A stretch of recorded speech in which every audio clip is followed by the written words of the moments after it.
जय जैन बंधु, आज सुनते हैं गज कुमार मुनि की कथा।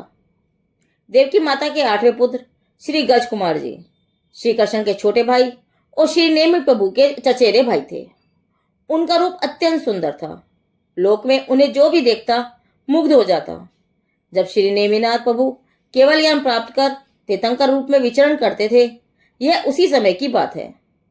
श्री कृष्ण ने अनेक राजकन्याओं के साथ साथ सोमिल सेठ की पुत्री सोमा के साथ भी गजकुमार के विवाह की तैयारी की थी। इसी समय विहार करते करते श्री नेमिनाथ तीर्थंकर का समुश्रण द्वारका नगरी में आया। बलभद्र, वासुदेव तथा और भी बहुत से राजे महाराजे बड़े आनंद के साथ भगवान की पूजा करने को गए। खूब भक्ति भावों से उन्होंने स्वर्ग मोक्ष का सुख देने वाले भगवान की पूजा स्तुति की और उनका ध्यान स्मरण किया। उसके बाद गृहस्थ और मुनि धर्म का भगवान के द्वारा उन्होंने उपदेश सुना, जो कि अनेक सुखों को देने वाला है। उपदेश सुनकर सभी बहुत खुश हुए। उन्हें बार बार भगवान की स्तुति की। सच है, साक्षात सर्वज्ञ भगवान का दिया हुआ सर्वोपदेश सुनकर किसे आनंद नहीं होगा, अर्थात सबको होगा।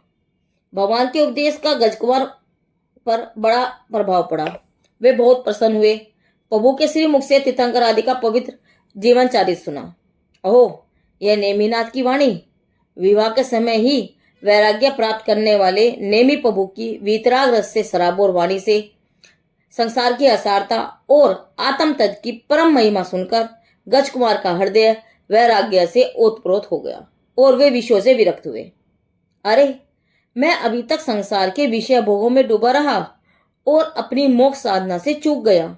अब मैं आज ही दीक्षा लेकर उत्तम वर्तमान योग लेकर मोक्ष की साधना करूंगा। इस प्रकार निश्चय करके उन्होंने तुरंत ही माता पिता, राजपाट तथा राजकन्याओं को छोड़कर जिनेन्द्र देव के श्रम की शरण ले ली। संसार से भयभीत, मोक्ष के लिए उत्सुक और प्रभु के परम भक्त उन वैरागी गजकुमार ने भगवान नेमिनाथ की आज्ञा पूर्वक दिगंबरी दीक्षा धारण कर ली। उनकी अनंत आत्म शक्ति जागृत हो गई। मुनि गजकुमार चैतन्य के ध्यान में तल्लीनता पूर्वक महान तप करने लगे। उनके साथ जिनकी सगाई हुई थी, उन राजकन्याओं को उनके माता पिता ने बहुत समझाया कि अभी तुम्हारा विवाह नहीं हुआ है, इसलिए तुम अन्यत्र अपना विवाह करा लो। लेकिन उन उत्तम संस्कारी कन्याओं ने दृढ़ता पूर्वक कहा, नहीं पिताजी, मन से एक बार जिसे पति रूप में स्वीकार कर लिया, उनके अलावा अब कहीं दूसरी जगह हम विवाह नहीं करेंगी। जिस कल्याण के मार्ग पर वे गए हैं, उसी कल्याण मार्ग पर हम भी जाएंगी। उनके प्रताप से हमें भी आत्महित करने का अवसर मिला है। इस प्रकार वे राजकन्याएं भी संसार से वैराग्य प्राप्त कर दीक्षा लेकर अरिचका बनी। अहो, धन्य है संस्कार! मुनिराज गजकुमार शमशान में जाकर अति उग्र पुरुषार्थ पूर्वक ध्यान कर रहे थे। इसी समय सोमिल सेठ वहां आया। मेरी पुत्री को इसी गजकुमार ने तड़पाया है, ऐसा विचार कर वह अत्यंत क्रोधित हुआ। साधु होना था तो फिर मेरी पुत्री के साथ सगाई क्यों की? दुष्ट, तुझे मैं अभी मजा चखाता हूं। इस प्रकार क्रोधपूर्वक उसने गजकुमार मुनिराज के मस्तक पर मिट्टी की पाल बांधकर उसमें अग्नि जलाई। मुनिराज का मस्तक जलने लगा और साथ ही उनका अत्यंत कोमल शरीर भी धू धू करके जलने लगा। फिर उस दुष्ट ने मार मारकर उन मुनिराज के शरीर को कीलों से चलनी के समान कर डाला। इस बार मुनिराज पर घोर उपसर्ग होने पर भी वे घोर पराक्रमी वीर गजकुमार मुनिराज ध्यान से नहीं डिगे। बाहर में अग्नि से माथा जल रहा था और अंदर ध्यान अग्नि में कर्म जल रहे थे। वे धीर वीर गंभीर मुनिराज तो स्वरूप की मस्ती में मस्त अडोल प्रतिमा योग धारण करके बैठे हैं। देखो, बाहर में मस्तक भले ही अग्नि से जल रहा हो, परंतु अंदर आत्मा तो चैतन्य के परम शांत रस से ओतप्रोत है। शरीर जल रहा है, फिर भी आत्मा स्थिर है, क्योंकि दोनों भिन्न भिन्न हैं। जड़ो चेतन के भेद विज्ञान द्वारा चैतन्य की शांति में स्थित होकर घोर उपसर्ग परिश्रय सहने वाले मुनिराज ने जिस दिन दीक्षा ली थी, उसी दिन शुक्लध्यान के द्वारा कर्मों को भस्म कर केवल ज्ञान और फिर मोक्ष प्राप्त किया।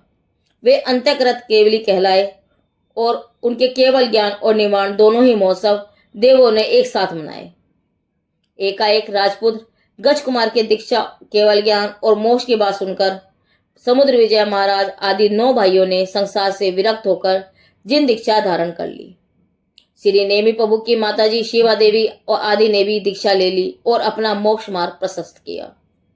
सारे संसार के प्रभु कहलाने वाले जिनेन्द्र भगवान के द्वारा सुख के कारण धर्म का उपदेश सुनकर जो गज कुमार अपनी दुर्बुद्धि को छोड़कर पवित्र बुद्धि के धारक और बड़े भारी सहनशील योगी हो गए, वे हमें भी सुबुद्धि और शांति प्रदान करें, जिसे हम भी कर्तव्य के लिए कष्ट सहने में समर्थ हो सकें।